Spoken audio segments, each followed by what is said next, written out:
So community is important for Christians because we were created and designed by a triune communal God in God's image. And so we were created to be in community because we're a reflection of God, and God is actually community. So community is important for us because we were designed that way. And inside of community, we can work towards healing and redemption and bringing about renewal towards all of the things around us. So it's one of the ways in which we reflect the character of God, and is one of the ways in which we are designed to live, and it is one of the ways in which we can bring forth healing and renewal to those things around us. So how can we think about community or return on the time and energy that's put into community?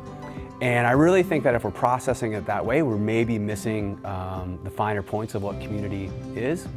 Community is not about us.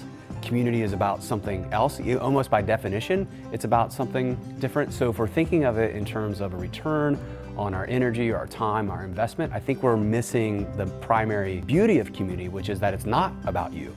And if we're in a culture that is isolated, if we're a culture that's experiencing large amounts of anxiety and things like that, one way in which we might start to counter loneliness and isolation is by looking outward instead of focusing inward, and community is an amazing way to do that. One of the ways in which we can create opportunities for more meaningful community is by practicing our way into it. So within our workplace, we have practices and rhythms that kind of dictate how we behave at work.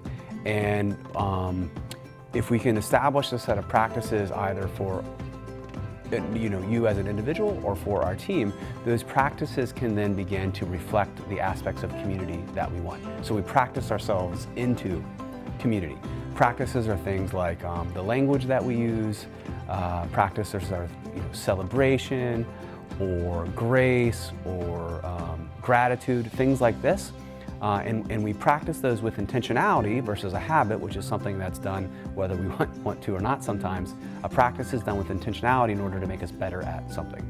So we can use a series of practices in order to kind of manufacture or manifest community into existence, and then this becomes our way of life at our work. A vision for community at work is important because creating community requires 4 things. The first thing it requires is imagination, or being able to see something with some sort of visionary force. And so with imagination, we kind of see something out there beyond, or that we want to achieve, even though it's not there yet.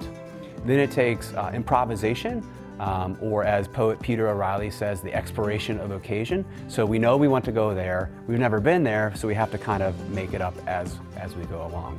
Then it takes contextualization, so what's right maybe for my work is not the thing that's right for your work, and vice versa, so we have to contextualize whatever we want to do to make sense in the environment that we're in.